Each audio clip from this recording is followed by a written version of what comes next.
Innal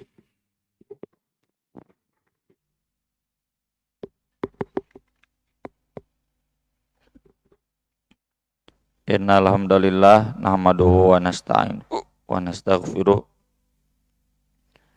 wa na'udzu billahi minasyururi anfusina min sayyiati a'malina. Asyhadu an la ilaha illallah wahdahu la syarikalah wa asyhadu anna Muhammadan abduhu wa rasuluhu alladzi la nabiyya wa la rasula ba'dah. Allahumma shalli wa sallim wa barik ala Muhammad wa ala alihi wa sahbihi wa man tabi'ahum bi ihsan amma ba'd. Melanjutkan pembahasan seputar tuntunan bersikap lembut, bersikap sayang kepada sesama muslim. Hadis nomor 4 dari bab ini, atau di kitab saya nomor 225. An Abi Hurairah radhiyallahu anhu qala qabbalan nabiyyu sallallahu alaihi wasallam al-Hasan bin Ali radhiyallahu anhuma.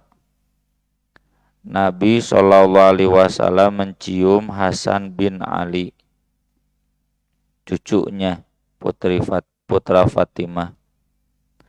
Wa indahul Aqra' bin Habisin jalisan. Di sisi beliau saat itu ada Al-Aqra' bin Habis sedang duduk. Al-Aqra' bin Habis ini tokoh Arab, mu'alaf.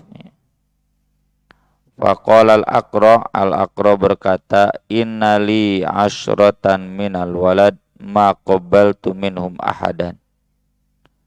Saya punya anak laki-laki 10, enggak ada satupun yang aku cium, seorang pun. Fa nadhara ilaihi Rasulullah sallallahu alaihi wasallam, maka Rasulullah sallallahu alaihi wasallam melotot kepadanya atau melihat kepadanya, polototan. Faqala, dan bersabda, man la yarham la yurham. Siapa yang tidak menyayangi, dia tidak akan disayangi. Dalam hadis Aisyah radhiyallahu anha qalat, qadima nasun minal a'rab ala Rasulillah sallallahu alaihi wasallam. Ada beberapa orang Arab gunung, orang Arab dari pegunungan, pedusunan yang tidak tinggal di Madinah. Para pendatang yang datang kepada Rasulullah sallallahu alaihi wasallam, faqalu, lalu mereka bertanya keheranan ketika melihat Nabi, para sahabat begitu mudahnya mencium anak-anak kecil, terutama cucu-cucu mereka. Atuqabbiluna sibyanakum, kalian suka mencium anak-anak kalian, anak-anak kecil di tengah-tengah kalian? Faqala, kata Nabi, na'am, iya. Qalu, kata orang Arab, lakinna wallahi ma nuqabbil.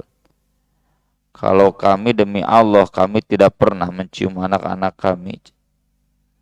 Faqala Rasulullah sallallahu alaihi wasallam, Rasul sallallahu alaihi wasallam bersabda, awa amliku in kana Allahu naz'a min qulubikum rahmah. Apakah saya berkuasa untuk menyelamatkan kalian, membela kalian, menahan kalian jika Allah mencabut dari hati kalian kasih sayang? Yang ketiga, hadis Jarir bin Abdullah radhiyallahu an qala Rasulullah sallallahu alaihi wasallam, man la yarhamin nas la yarhamhullah. Orang yang tidak menyayangi orang lain, maka Allah tidak akan menyayangi dia. Ini hadis-hadis menggambarkan betapa pentingnya kita menyayangi orang lain agar kita disayangi oleh Allah. Kita iba empati kepada orang lain itu ukuran sejauh mana rahmat Allah yang akan datang ke kita. Di daerah saya, di cabang saya sedang ada kompetisi olahraga, ya, pingpong, badminton, futsal, main bal mah cenah kolot meripuh.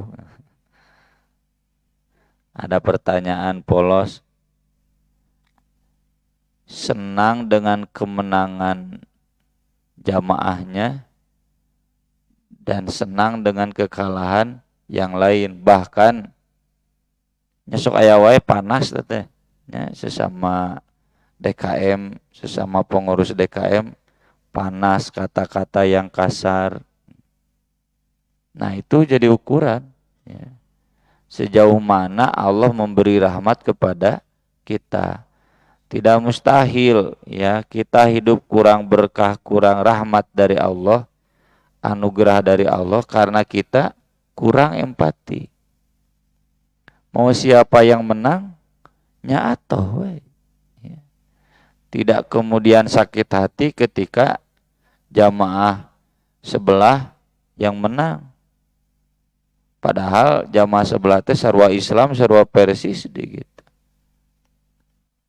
Jadi ukuran sejauh mana, seberapa besar rahmat Allah yang kita terima, sejauh mana rasa empati kita. Semakin banyak orang yang kita sayangi, semakin besar rahmat Allah yang akan kita terima, baik di dunia apalagi nanti di akhirat. Termasuk kalau merujuk yang di atas, dibuang fa'il dan maf'ul bihnya, berarti menyayangi ini menyayangi secara umum, termasuk binatang, ya, pohon, kepentingan orang lain, ya. Kita kan seakan-akan mementingkan diri sendiri, parkir di mana wae. Ya. Saya kemarin berangkat jam 5 dari rumah, tepira tak mau ke Marga Asih, TKI. Macet nama di dia di Kopo Caringin sampai Kopo Tol. Adzan maghrib teh masih di Cirangrang sajam. Ternyata nya pantas sudah teu macet kumaha. Di sini dari sejak Caringin jalan 2 jalur itu udah jadi sajalur ku motor, mobil mah henteu. Teh jalan jadi sajalur saking gupinu. Pas saya lewat udah lewat adzan maghrib, jalan tol sarua di ditu oge. Jadi nu kalaluar ti jalan tol Kopo itu nutupan meakeun jalan. Gitu. Makanya aya nu kalaluar ti Bispak, nu kalaluar ti rumah sakit, ya Santosa. Nya pantas we. Itu karena tidak ada iba, mementingkan diri sendiri. Lewat di jalan tol lancar jaya we. Karena tidak mau berbagi. Jadi enggak ada perasaan sayang. Ambulan lagi mentok di Cibolerang teh. Urung ambulan keluar ti rumah sakit teh. Saya lewat rumah sakit, itu mobil yang mau keluar terus ku tukang parkir, Pak sabar Pak, pasihan jalan. Bas gitu. Nah ini gambaran ya, ini lalu lintas itu kayak sudah jadi hukum rimba, hutan belantara. Enggak ada rasa sayang, mendahulukan hak orang lain, bagaimana agar tertib. Dan satu hal yang saya sesalkan juga, polisi itu sepanjang jalan eta sigana siap-siap Agustusan, ya, latihan upacara. Ya, polisinya ditanya di karakyat, ya, harusnya itu mah ada rutinitas. Ya, saya udah lama nggak jalan sana, biasa jalan Cibolerang, ya, jalan Cigondewa. Saya yakin itu rutinitas, tapi entah kenapa enggak saya lihat satu polisi udah satpam atau pakai baju polisi ki anggere tidak berdaya, ya, security. Nah itu jadi muhasabah buat kita juga, sejauh mana kita kadar menyayangi orang lain. Termasuk hadis ini menggambarkan betapa kerasnya orang Arab. Makanya di Al-Quran disebutkan Al-A'rabu asyaddu kufra wa nifaqo. Orang Arab itu paling keras munafiknya dan kekufurannya. Munafik itu penjilat, ya. Penjilat, ya. Dulu ngeritik gitu. Ditoel saeutik, ngabela gitu, munafik. Tiga belekaira deh gitu. Baheula muni wah ngahantam. Ka Bapak Jokowi teh misalkan lah. Nah, ari ayeuna ngabela-bela, ya. Membutuhkan lisensi dari beliau. Itu munafik. Kufur itu terang-terangan membangkang. Karena di budaya Arab itu jadi dipandang hina. Kalau ada lelaki senang mencium anak, ya. Banci gitu, bencong. Ya. Dan di sini tergambar betapa perjuangan Nabi, ya, membalikkan, mengubah budaya orang Arab yang keras menjadi orang-orang yang lembut, mampu menjadi penguasa dunia yang rahmatan lil alamin. Ya. Beda jeung Genghis Khan, beda jeung Eropa. Prancis itu menjajah di Afrika, Inggris menjajah di Amerika, di Asia, termasuk Belanda di Indonesia. Rakyatnya memarah miskin. Kekayaannya dibawa di keruk. Genghis Khan bumi hanguskan. Islam tidak begitu. Ke Spanyolnya semakin maju, bahkan lebih maju daripada negara-negara barat saat itu karena masih terbelakang. Ke Turkina maju. Ya. Ke Syam berdamai dengan masyarakat, lembut, rahmatan lil alamin. Nggak ada bumi hanguskan, apalagi rumah ibadah nggak boleh dihancurkan. Rumah-rumah pun nggak boleh dihancurkan kecuali benteng yang menghalangi. Padahal dulunya orang Arab itu gambarnya seperti ini. Heuras, naon cenah meni lebay nyiuman budak.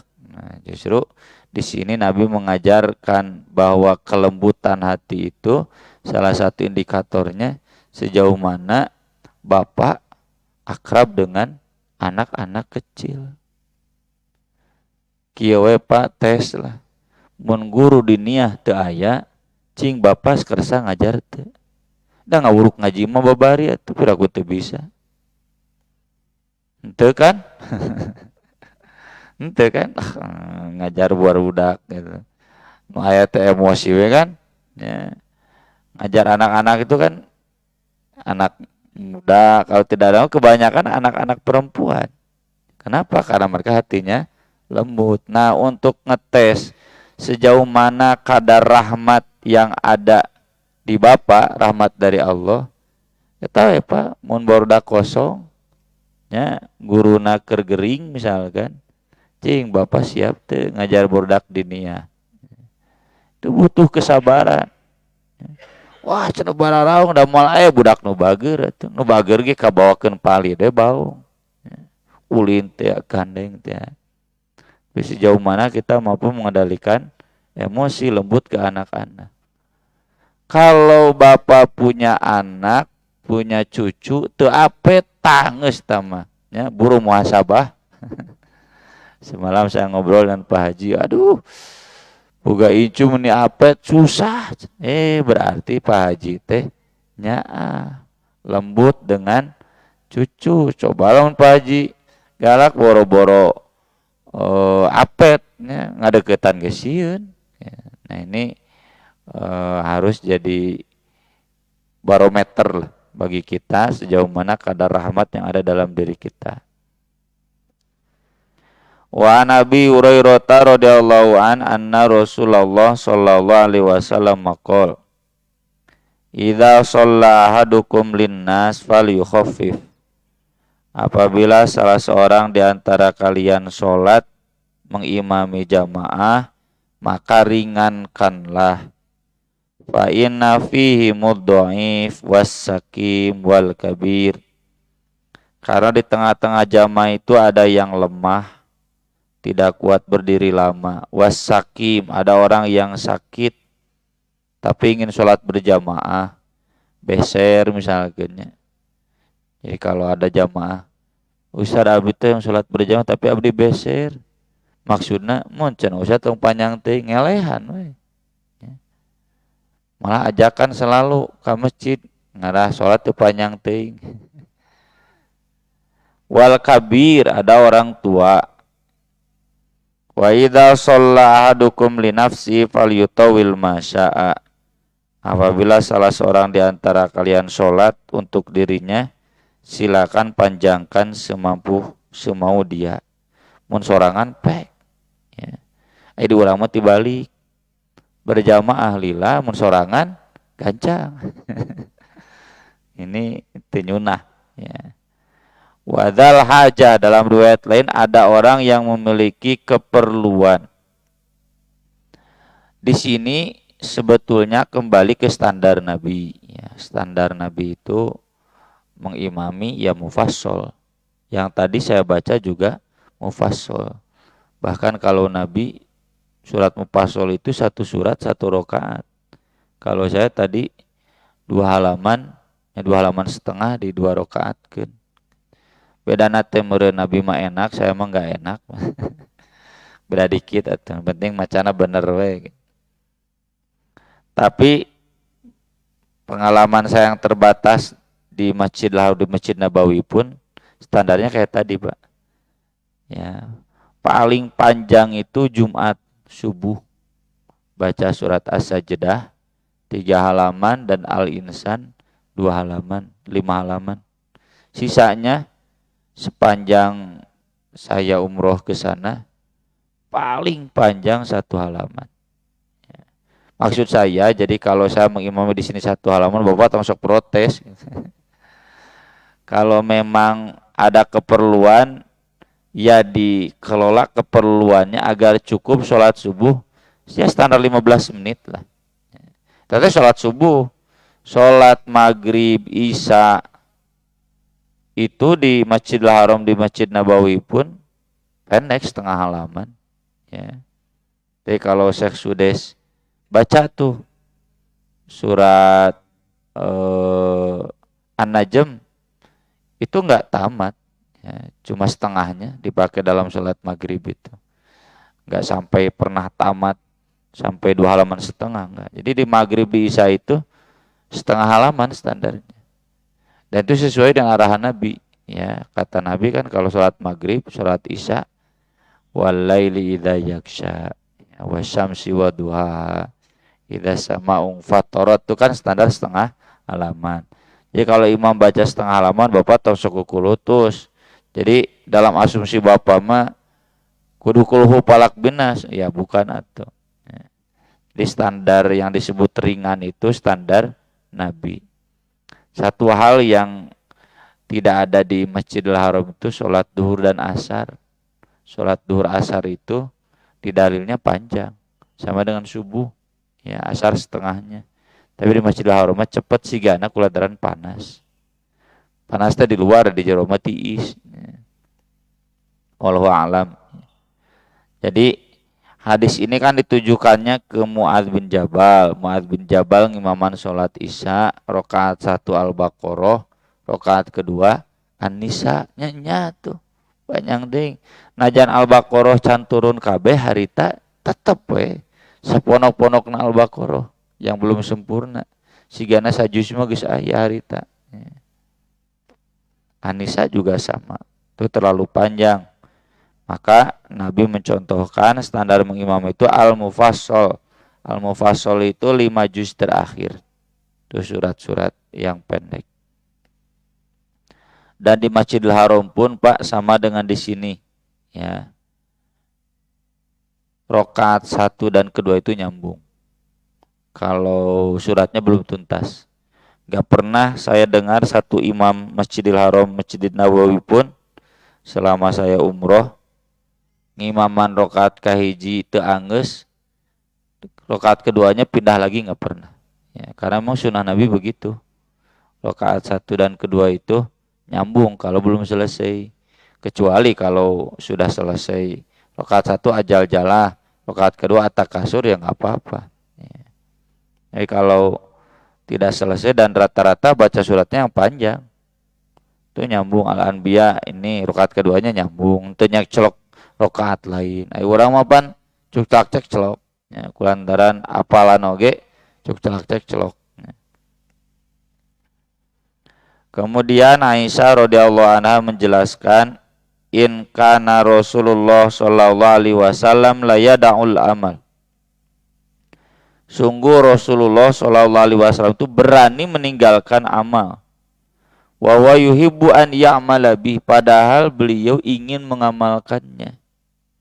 Khasyata an ya'mala bihin nas fayufradu alaihim. Beliau sengaja tidak beramal karena takut nanti diikuti oleh jamaah, oleh umat, lalu kemudian dijadikan wajib. Karena tasri'nya kalau umat Islam mengamalkan semuanya itu syariat bisa jadi wajib. Yang tadinya tidak wajib sekalipun. Konteks hadis ini pertama, Rasul tidak tarawih rutin tiap malam. Karena khawatir kalau diwajibkan harus tarawih tiap malam ripuhat. Ya bapak wae kan aya we hese na anu keluar kota teh pulang gimana nu dagang makomo ya. Yang kedua, konteks hadis ini ketika Aisyah menjelaskan sholat duha. Aisyah sholat duhanya tiap hari. Tapi Nabi tidak. Aisyah menjelaskan. Nabi itu sebetulnya ingin sholat duha tiap hari. Tapi karena takut diwajibkan, sayang kepada umat. Nabi itu kalau ada pilihan yang lebih ringan, lebih baik memilih yang ringan. Demi umatnya ikut yang lebih ringan, tidak milih yang lebih berat. Makanya kata Aisyah, Nabi tidak merutinkan sholat duha karena takut nanti memberatkan umatnya. Itu juga kenapa Aisyah kalau safar tidak pernah qashar. Fikih Aisyah itu ini. Karena Nabi itu qashar takut memberatkan umatnya. Ada di buku malam juga. Aisyah, Utsman bin Affan itu kalau safar nggak qashar, tam. Utsman bin Affan ngimaman tam. Ya. Ketika ibadah haji sekalipun di Mina, padahal kan kategorinya safar. Monti Madinah mah kan Utsman orang Madinah. Ya, semua sahabat orang Madinah. Kata Ibnu Mas'ud, Nabi oge ke haji wada mah safar da orang Madinah. Ya. Nabi, Abu Bakar, Umar semuanya qashar. Tapi cenaannya Utsman tam. Ditanya sama yang lain, kenapa tuh anda nggak qashar? Piraku makmum beda ti imam. Kan makmum harus ikut imam. Nggak boleh imam tam makmum qashar misah, nggak boleh. Al khilafu syarr. Jadi kalau kita dalam safar sholat 5 waktu tidak dijama, itu juga Nabi di Mina begitu. Tapi memang dikosor Nabi. Seandainya Bapak tidak dikosor, silakan, gak apa-apa. Tidak jadi dosa, ulama sepakat. Karena itu rusuh keringanan. Mana yang lebih baik? Ya memang para ulama umumnya memilih yang Nabi pilih itu yang terbaik. Tapi bukan berarti tidak kosor kemudian dosa. Kan pang nama tadi kalau Bapak sholat di masjid ketika safar, kan imamnya pasti bukan Bapak, orang setempat ikut. Termasuk ketika di Haramain, di Masjidil Haram, di Masjid Nabawi, nya ikut. Tidak boleh memisahkan diri. Kemudian masih kata Aisyah, nahahumun Nabi sallallahu alaihi wasallam anil wisol rahmatan lahum. Nabi melarang umatnya saum wisol karena sayang kepada mereka. Sahabat protes, innaka tuwasil, Anda kan juga wisol. Wisol itu bahasa saum, tidak buka ketika maghrib, sambung ke malam, bahkan sambung ke besoknya nggak buka-buka. Kata Nabi, ini lastu kahayatikum, saya nggak sama seperti kalian. Ini yut'imuni Rabbi wa yaskini, karena saya diberi makan, diberi minum oleh Allah, kamu mah enggak. Ada ulama yang menjelaskan ini fisik, jadi memang Nabi itu seperti diberi makan oleh Allah dan diberi minum secara fisiknya. Tapi kalau Ibnu Qayyim al-Jauziyah menjelaskan, maksud makanan dan minuman di sana itu adalah ruh. Ya. Kedekatan Nabi dengan Allah itu sampai mampu menguatkan fisik Nabi. Dan ini sesuai dengan hadis Nabi, yang menentukan di jasad itu hati. Hati itu ruh. Bukan hati kumaha awak, tapi badan bagaimana ruh. Kalau ruh sudah bersih dekat sama Allah, kuat pasti. Cuma memang Nabi mengharamkan. Kata Nabi kalau mau wisol sampai subuh. Ya, sampai subuh.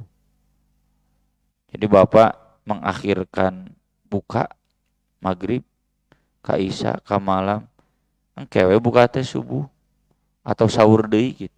Itu yang diamalkan oleh Imam An-Nawawi, penulis kitab Riyadhus Shalihin. Imam An-Nawawi itu beliau saumnya tiap hari dan makannya hanya di waktu sahur. Kata beliau, kalau saya terlalu banyak makan, hati saya susah dekat kepada Allah. Ayo orang mati balik. Mun dibawa puasa, leuleus tunduh. Lantaran hatena geus kotor. Cenah usah puasa wae cenah hararampang teh. Hate teh asa ngeunaheun ka Allah teh. Cenah. Henteu ana mah aya ketua jamaah nu protes. Justru dibawa puasa lieur. Lieur tunduh. Eta mah hatena geus loba panyakitan. Jadi boleh ya wisol itu, kata Nabi, man yuwasil fal yuwasil ilas sahar. Ya. Kemudian terakhir kata Abu Qatadah, Rasulullah SAW pernah bersabda, inilah akum ila sholah. Saya tadi sholat, wa ana uridu an utawila fiha. Tadinya mau dipanjangkan. Fa asma'u buka as-sobi, tapi saya mendengar tangisan anak di masjid itu. Fatajawwaza fi sholati, maka aku segera meringkas sholatku. Jemuran mun keur maca annaba, innalil muttaqina mafaza, budak ceurik hadaika wa anaba, Allahu akbar, can beres udah ruku. Karahiyata an asyukku ala ummihi, karena takut memberatkan ibunya. Hadis ini ditulis oleh para ulama hadis dalam bab ibu-ibu sholat di masjid. Ini salah satunya. Selain hadis dari Aisyah, seandainya Nabi melihat ibu-ibu zaman sekarang, pasti Nabi melarangnya karena mereka berdandan masuk ke masjid seperti Yahudi dan Kristen. Ya, ibu-ibu ka masjid tong dandan di mukena we. Ya. Kan mukenana atau mukena anu mahal deh. Dang kan. Ya. Jadi artinya di zaman Nabi termasuk zaman Aisyah, ibu-ibu sudah biasa sholat di masjid. Tingali we na Masjid Nabawi, Masjidil Haram. Itu pernah kosong ti ibu-ibu bahkan sampai keluar ke belakang. Yang saya sering tanyakan, ibu-ibu nah ke masjid di Masjidil Haram mungkul di Masjid Nabawi. Dan di masjid kita pun sama ya, disyariatkan. Bedanya ibu-ibu tidak wajib, kalau bapak-bapak wajib. Kan cenah usah lebih baik di rumah. Kan lebih baik di rumah itu ada penjelasannya. Agar tidak ikhtilat, agar tidak pamer dandan. Selama ibu tidak ikhtilat, selama tidak pamer dandan, maka tetap lebih utama di masjid 27 kali lipat. Di rumah mah mau 27 kali lipat. Kalaupun berjamaah kata Ibnu Mas'ud paling 15 karena jamaahnya sedikit, ya. Tidak ada langkah kakinya, tidak ada menunggu azannya. Jadi ibu-ibu yang memungkinkan, ya, itu di masjid. Kalau tidak memungkinkan ya nggak apa-apa, ibu-ibu tidak berdosa, cuma pahalanya sedikit. Dan di sini kayaknya masih susah ya Pak DKM karena pintunya sama. Harusnya pintunya dibagi dua, pintu ibu-ibu dan pintu bapak-bapak. Kayak di masjid kami disetting sedemikian rupa agar bapak-bapak ada pintunya khusus, ibu-ibu ada pintunya khusus, dan ibu-ibu juga nyaman. Kalau di sini masih terlalu transparan, ya. Harusnya kayak di Piade, kayak di Ciganitri, nyaman. Jadi tidak tatap muka, ikhtilat gitu. Ikhtilat pandangan. Dan ragap atau ibu-ibu sholat didinya ibu-ibu sarua ragap. Ya. Aku lo qouli hadza wa astaghfirullah li wa lakum subhanakallahumma bihamdik asyhadu an la ilaha illa anta astaghfiruka wa atubu ilaik. Wassalatu wassalamu ala Rasulillah. Wassalamualaikum warahmatullahi wabarakatuh.